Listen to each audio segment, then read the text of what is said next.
44번 관광사업의 등록 기준에 있어 여행업별 자본금으로 맞는 것은 1번 여행업별 관광사업의 등록 기준은요, 국내 여행이 있고 국외 여행이 있고 일반 여행업이 있어요.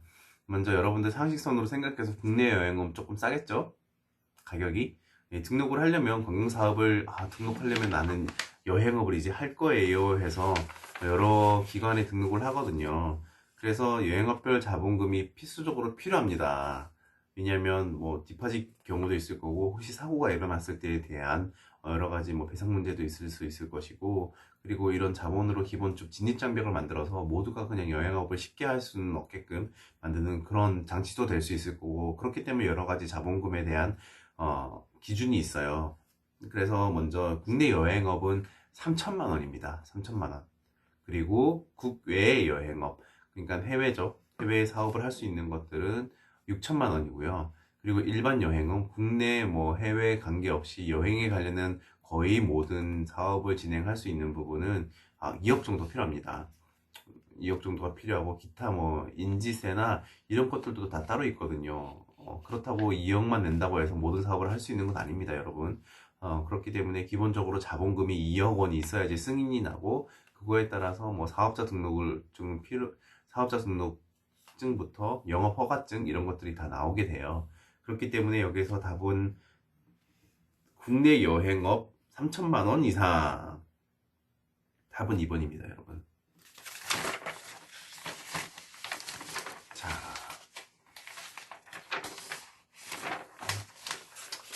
45번. 산업혁명 이후 호텔 산업에서 나타난 가장 큰 변화는? 자, 시장의 세분화. 1번 시장의 세분화. 2번 고객의 다양화. 3번 산업의 정보화. 어디서 많이 들어보지 않았어요, 여러분? 여러분들 몇 년도생인가요? 90년대 이후 다 2000년이 넘어가는 세대들도 있구나. 아닌가? 그쵸. 교수님은 80년 정도의 생입니다. 1982년생이죠. 그러니까 나 때 주로 나온 게 뭐냐면 산업의 정보화, 그 다음에 고객의 다양화, 시장의 세분화. 이제는 너무나 당연하게 된 내용이에요. 일단 답은 4번인데 1, 2, 3번은 정보화 혁명 이후 1980년 정도에 정보화 혁명이 일어난 뒤에 생겨난 말들이에요. 그리고 규모의 대형화는 18세기 영국 산업혁명 때의 이야기고요. 이걸 간략하게 설명을 하면 18세기에 산업혁명이 일어난 후에 뭐가 생기냐면요, 증기기관이라든지 공장들이 막 생기게 됩니다. 그렇게 되면서 여행이죠. 호텔 산업 같은 경우에는 증기기관이 발달하고 막 이제 비행기도 막 시도되려고 그러고, 그런 증기기관이 나게 되면서 장거리 여행이 가능하게 됐어요. 대륙간 철도가 놓아지게 되고, 또 증기를 통해서 기차가 가게 되잖아요. 그러니까 굉장히 먼 거리를, 이때까지는 마차나 이런 걸 가게 되면서 굉장히 먼 거리를 갔어야 되는데 이제는 기차를 통해서 대륙간 이동도 가능하게 됐습니다. 그렇기 때문에 많은 사람들이 수용할, 한 번에 대규모 인원들을 수용할 그런 숙박업소들이 필요했던 거죠. 그렇기 때문에 호텔이 점점 커지기 시작합니다. 그래서 답은 4번인데 규모의 대형화. 하지만 그 이후에 흔히 말하는 산업혁명 때는요, 그런 산업이 혁명되면서 제품들이 막 쏟아져 나와요. 예를 들어서 냉장고 설명을 할게요. 냉장고로 설명을 먼저 하겠습니다. 냉장고 같은 경우에는 예전에 산업혁명 때는 거의 이제 시작된, 냉장고 쪽에 있는 가전제품 산업이 막 시작되길 초창기인데, 냉장고를 만들기 시작하니까 그냥 만드는 쪽쪽 다 팔리는 거예요. 다 이제 솔드아웃 되는 거죠. 그 이유는 냉장고의 수도 많지 않고 획기적인 상품이었기 때문에 만드는 즉시 모양이 어떻든 뭐든 상관이 없어요. 만드는 족족 다 팔렸어요. 하지만 이제 카피캣들이 또 따라오게 되면서 냉장고들을 만드는 회사들이 점점 많아지게 되면 어떻게 되겠어요? 가격도 조금 싸지겠죠. 왜냐면 경쟁이 되잖아요. 산업 간 경쟁이 되고 가격도 좀 더 저렴하게 되면서 그냥 뭐 냉장고 색깔이 빨간색도 있을 거고, 아니면은 뭐 가로로 되어 있는 냉장고도 있을 거고, 세로에 3단이 되어 있는 것도 있을 거고, 이렇게 굉장히 제품이 다양화됩니다. 그 이유는 다양화되고 경쟁력을 갖추는 이유는 고객들이 선택할 수 있는 폭이 넓어지겠죠. 그러니까 여러분들이 냉장고를 어떤 종류로 살까? 옛날에는 하나밖에 못 샀었는데 여러 가지가 만들어지게 되면서 이제는 뭐 그렇겠죠. 살 수 있는 선택의 범위 넓어지니까 시장의 세분화 같은 경우에는 여러분도 혼자 사는데 엄청 큰 냉장고 필요 없죠. 김치 냉장고까지 필요 없는 거예요. 그렇기 때문에 뭐 그런 거고, 또 가족들이 집에서 한 7명 있는 집이다. 그러면 큰 냉장고로 써야겠죠. 그쵸? 그렇기 때문에 세분화 시장이 되는 거예요. 어떤 거는 혼자 사는 집에 있는 냉장고, 어떤 사람은 7명이 살고 있는 집에 필요한 냉장고. 이렇게 되면서 고객층이 굉장히 세분화되면서 시장도 세분화되고 고객층도 세분화가 되는 거예요. 1번인 내용이 그렇고요. 고객의 다양화. 그렇죠. 아까 전에 말했던 것처럼 선택할 수 있는 폭도 넓어지면서 고객도 다양화되겠죠. 그렇죠. 그리고 산업의 정보화. 뭐 이런 것들은 산업들이 이런 냉장고를 팔 수 있는 정보들이 굉장히 다양하게 광고도 마찬가지고 퍼지게 됩니다. 그렇기 때문에 이런 정보화를 통해서 여러분들이 좀 더 값싸게 구매할 수 있는 그런 루트도 발견하게 되는 거고, 그렇기 때문에 1, 2, 3번은 모두 1980년 정보화 혁명 이후에 생겨난 그런 시장의 흐름이나 생태이고, 그리고 규모의 대형화는 산업혁명 이후에 일어난 변화이다. 호텔도 또한 시장 세분화, 고객의 다양화, 산업의 정보화는 말할 것도 없을 거예요. 왜냐면 어, 뭐 호텔을 선정할 수 있는 폭이, 대륙간 철도를 이동해서 호텔을 선정할 수 있는 폭이 굉장히 정해져 있었을 거예요, 당시에는. 그렇기 때문에 큰 호텔이 필요해서 거기에 다 숙박을 하게 된 거죠. 하지만 그 이후에는 좀 더 다양한 수요를 원하는 사람들이 있을 수 있을 것이죠. 왜냐면 어떤 장애인이, 몸이 불편한 장애인이 있으면 그 장애인에 맞게끔 호텔 방에 방 사이에 건너가는 턱을 없앤다든지, 아니면 어, 자녀들이랑 같이 갔을 때 엑스트라 베드 같은 경우에는 애들을 전용으로 할 수 있는 그런 베드들이 또 필요할 것이고, 뭐 그런 안에 들어가는 뭐 수영장을 원하는 사람도 있을 것이고, 뭐 카지노를 원하는 사람도 있을 것이고, 그렇게 되면서 세분화되고 다양화되고 굉장히 정보화되는 그런 형태를 나중에 띄게 되었다. 그리고 확실히 구분되는 것은 4번 규모의 대형화입니다. 여러분들 이런 경영상식 나중에 알아놓으셔야지 모든 문제에 있어서 접근하는 법이 편해집니다. 여러분들 경영학에서 접근을 해야 돼요. 아시겠죠? 46번. 다음 중 휴버트 방식을 바르게 설명한 것은, 저 처음에 휴버트 방식이라고 해서 뭔지 몰랐는데 로이 휴버트 방식이라고 합니다. 최초에 이제 힐튼과 그다음에 아코르 계열, 여러분들이 잘 알고 있는 히틀은 알고 있을 거고, 여러분들 아코르도 알고 있어요. 은연중에 알고 있는데, 아코르는 풀만, 그리고 노보텔 유명하죠.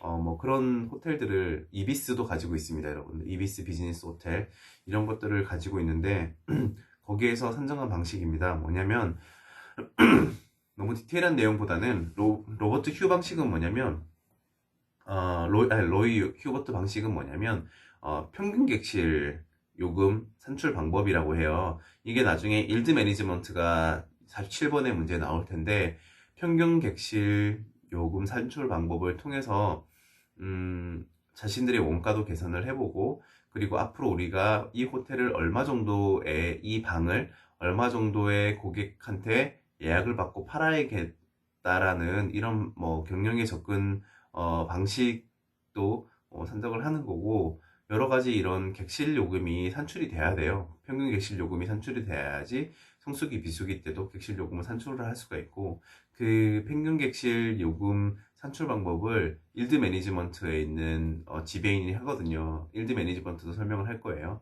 일드 매니지먼트가 이런 평균 객실 요금 산출법을 통해서 뭐 할인을 해야 될 때는 할인을 하고, 할인을 하지 않을 때는 그냥 할인을 하지 않고, 그래서 이런 평균 객실 요금 산출법이 마이너스가 되지 않게끔 평균 객실이 요금을 산출을 하는 것입니다.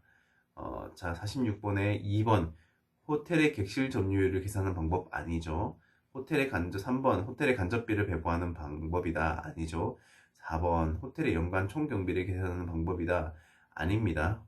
이 휴버트 방식은 말 그대로 호텔의 평균 객실료를 산정하는 방법이고, 이런 객실료로 산정하는 방법, 세부적인 거 안에 바로 개별당 객실료로 산정하는 방법이 들어 있습니다. 그렇기 때문에 답은 1번. 47번. 다음 중 일드 매니지먼트와 관계가 없는 것은, 일드 매니지먼트 뭔지 알죠?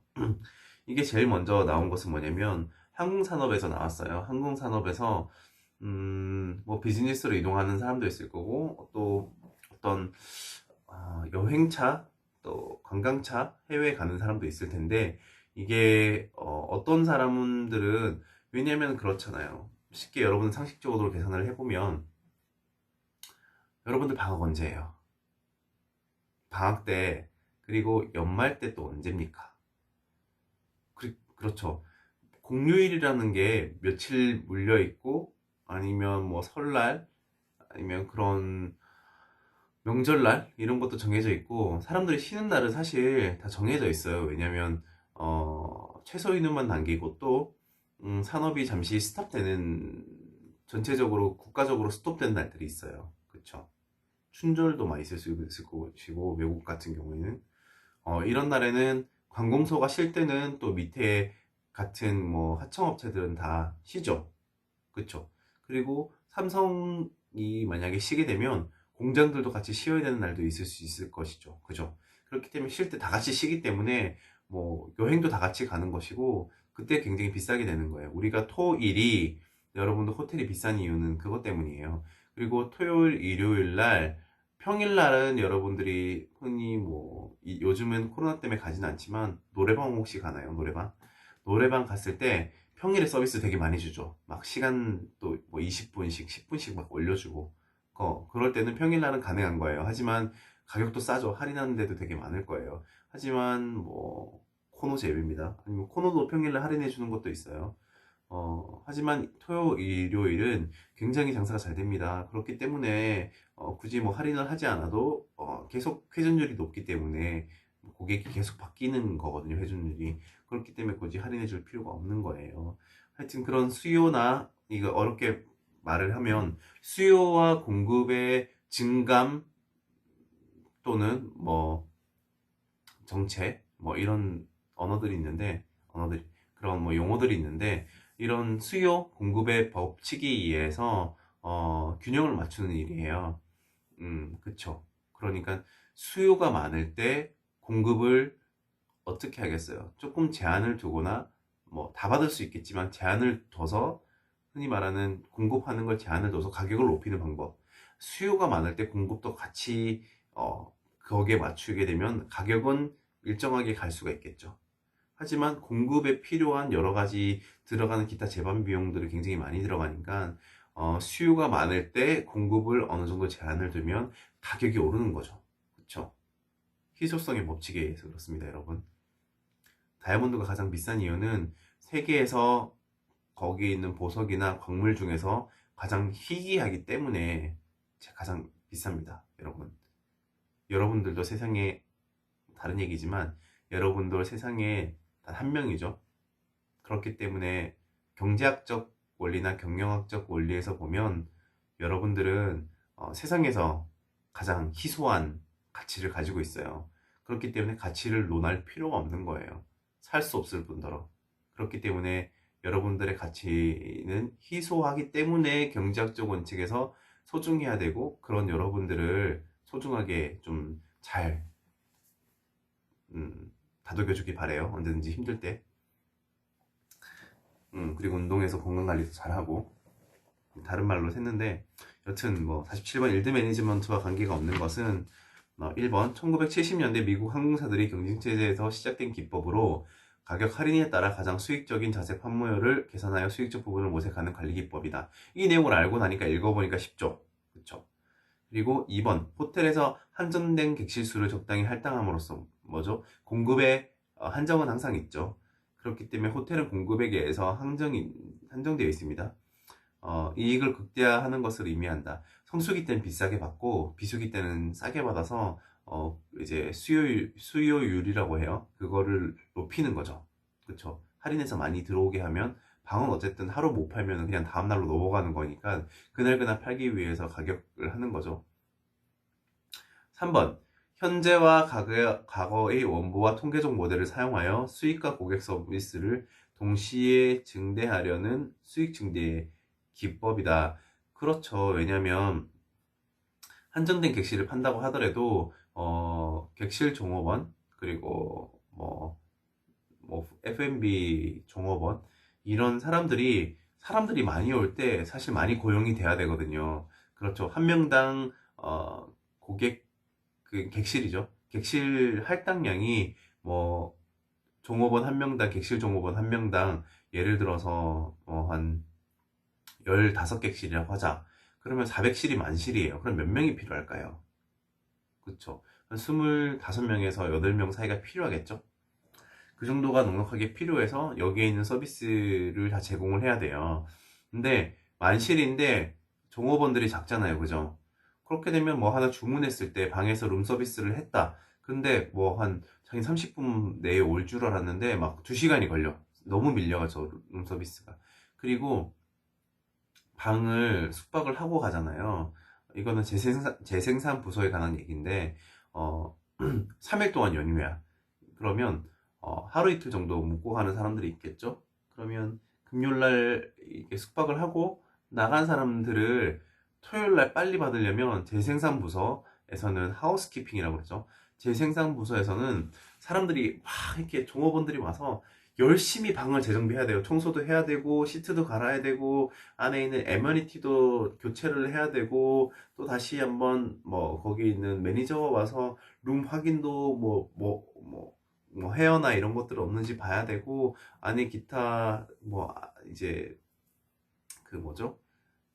갑자기 냉장고가 뭐라고 하는지 용어를 까먹었는데 거기 안에 또 먹은 건 없는지를 또 봐야 되고, 막 그런 일들이 너무 세세하게 많은 거예요. 그런데 사람이 작게 되면 생산성이 늦게 되겠죠. 그럼 사람들을 못 받는 거예요. 그쵸? 사람들을 못 받게 되는 거죠. 그렇기 때문에 빨리 청소를 하게 되면 사람들을 빨리 받을 수 있잖아요. 그죠?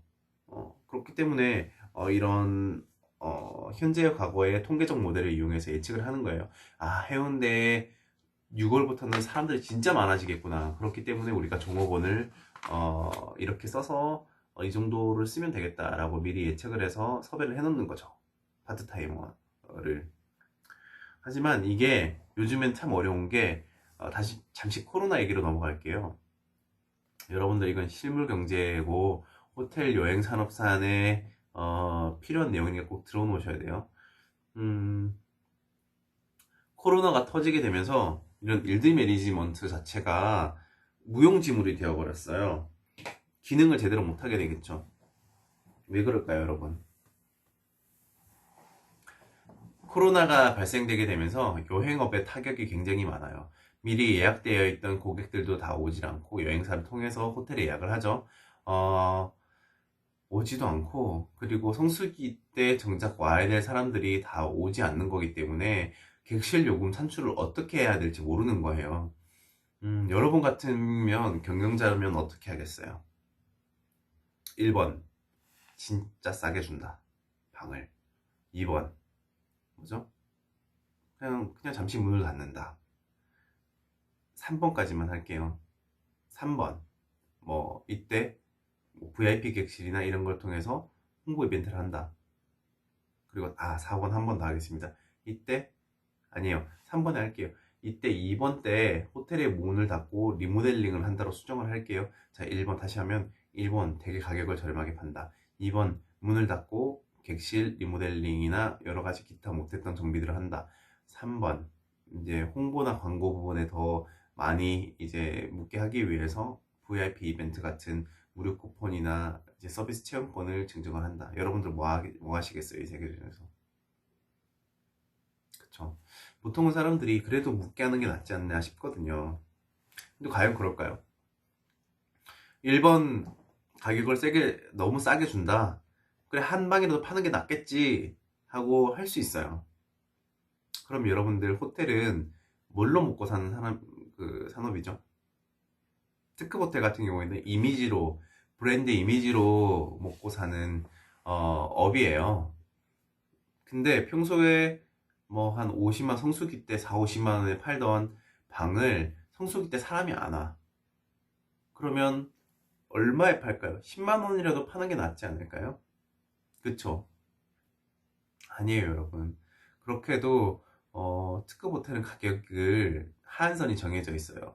이제 파라다이스 호텔 같은 경우에 성수기 한 50만 원, 방이 없어서 못 자기도 하지만 비수기 때 최고 할인 많이 받아도 뭐 한 22, 3만 원이에요. 이것도 VVIP들이 호텔 쪽에 연관이 있는 비즈니스 관련한 사람들이 하는 쪽이다, 호텔 관련한. 그러면 한 22, 3만 부가세 별도? 그럼 25만 원 하겠죠? 그렇게 판매가 됩니다. 코로나 이후 때도요, 가격이 내려가지 않아요. 왜냐면 이건 브랜드 이미지에 타격을 줄 수 있기 때문에 아예 호텔들은 요즘에 어떻게 하냐면 문을 그냥 닫고 리모델링이나 서비스 재개편을 해요. 그렇게 하면서 직원들에게 부급 휴가를 줍니다. 안타깝게도. 어, 방을 되게 싸게 팔아서 직원들을 나오게 할 바에는 그렇게 되면 아까 전에 말했던 원가가 높아지잖아요.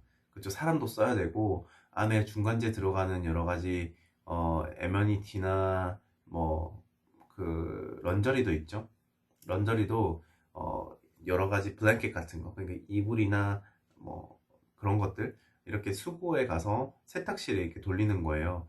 필수적으로 한 방이 생산되고 밥을 정식으로 먹게 하기 위해선 필수 인원들이 존재하거든요. 하지만 그 소수의 싸게 팔아서 숙박을 하는 고객들을 위해서 그 인원들을 다 운영하게 되면, 그리고 호텔의 업장이 불을 다 켜놔야 되고 여러 가지 시설비나 포함해서 여러 가지 비용들이, 고정비가 상당히 어마어마합니다. 이제 큰 호텔 같은 경우에는. 그렇기 때문에 소수 인원을 받고 가격을 싸게 팔아서 호텔을 운영하는 것보다 이런 사태가 터졌을 때는 무급 휴가를 주고 최소한의 서비스만 운영하는, 뭐 밑에 있는 1층의 로비층만 이용하게 한다던가, 뭐 이런 무급 휴가를 종업원들에게 주고 최소한으로 운영하는 그런 시스템을 하는 게 낫겠죠. 코로나가 요즘 대부분 레스토랑부터 호텔, 항공산업, 요즘 스튜어디스들도 요즘에는 많이 안 합니다. 일을 좀 많이 쉬고 있어요, 무급 휴가로. 뭐 기타 등등 공장 노동자들, 이런 사람들도 집단 감염이 될 수 있는 부분도 있고, 다른 곳에서 그렇게 필요한 물건들이 많이 없으니 공장도 안 돌아가는 사태고, 그래서 경제적으로 굉장히 큰 타격을 많이 입었어요. 이번에 여행업계도 많이 캔슬이 되면서 여행사들이 문을 닫는 곳이 줄줄이 되게 많아지고 있고요. 그래서 일드 매니지먼트가 참 지금 필요가 없는 상황이 될 만큼 업무 마비가 왔어요. 수요 공급의 법칙에 의한 평균 가격 산출이라든지 한 개당 객실 요금 산출, 그리고 세일즈, 이런 것들이 코로나가 터지기 전에 여행업계와는 너무 비교가 될 수 없어요. 정부 쪽에서 지원이 많이 나오고 있지만 그래도 아직은 많이 힘든 상황이다. 자, 그렇기 때문에 다시 돌아가면 어쨌든 일드 매니지먼트와 관계가 없는 것은 4번 최근 도입된 인사관리 시스템으로 체인 호텔에 시행되고 있다. 일드 매니지먼트에 대해서 여태까지 가격 정책 방법에 대해서 계속 설명을 했죠, 여러분. 그렇기 때문에 여기서 말하는 인사관리 시스템은 크게 상관이 없다. 그렇기 때문에 답은 4번.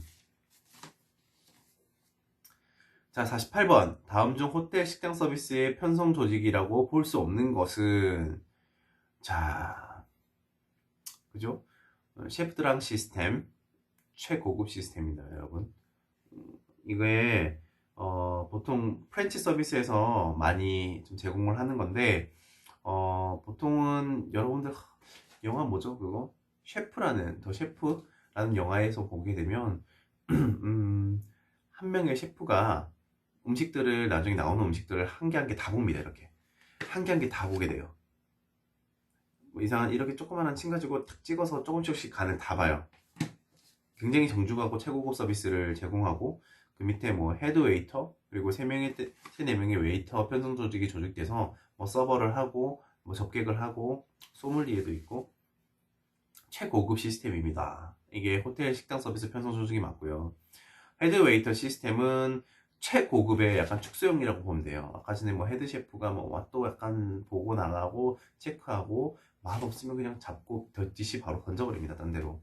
뭐 그런 것들 다시 만들어 오라고 던지고 이런 헤드 셰프가 다 관리하는 이런 게 있고 하드웨이터 시스템은 이거 그 헤드웨이터 시스템은 약간 뭐 담당 웨이터랑 헤드 웨이터 밑에 그 다음에 담당 웨이터랑 편성 조직이 따로 있는 음료대 웨이터, 소믈리에 이 정도 두는 쪽이고요. 스테이션 그 웨이터 시스템은 뭐냐면 헤드 웨이터가 그 계절 식당에 보통 보게 되면 헤드 웨이터가 따로 있고요. 그 밑에 웨이터들을 두고 웨이터가 총괄을 해서 좀 조직을 하는 거예요. 뭐 이런 것들도 주로 뭐 메인이 헤드 웨이터가 될 수도 있고 헤드 셰프가 될 수 있겠죠. 뭐 그런 것들을 어쨌든 뭐 짧게 말하면 셰프들랑 시스템은 헤드 웨이터랑 그 다음에 헤드 셰프가 다 있는 거고, 그리고 이번 헤드 웨이터 시스템은 헤드 셰프는 그냥 안에서 음식만 만들고 헤드 웨이터가 다 관리하는 그런 시스템이고, 스테이션 웨이터 시스템은 조금 인포멀한 그런 거예요. 뭐 이거에 따른 장점만 좀 가져와서 특별히 뭐 헤드 웨이터가 없더라도 헤드 웨이터도 같이 일을 하면서 서빙을 하고 약간 매니저 개념으로 있는 개념 그런 거고, 하지만 듀티 매니저 시스템은 아닙니다. 듀티 매니저 시스템 이거는 세금 관련한 듀티 매니저 시스템이라고 해서 그냥 듀티 말 그대로 세금 관련한 이런 내용인데, 제가 찾아봤어요. 듀티 매니저는. 근데 뭐 듀티 매니저는 우리 회사에도 있고 뭐 우리 학교에도 있고 뭐 국세청에도 있고 뭐다 있습니다. 이런 듀티 매니저 시스템은 세금 관련한 이런 내용들을 하는 그런 거라고 나와 있더라고요. 그래서 호텔에서는 뭐 여기 잘 쓰지 않는 말입니다. 그렇기 때문에 답은 4번입니다.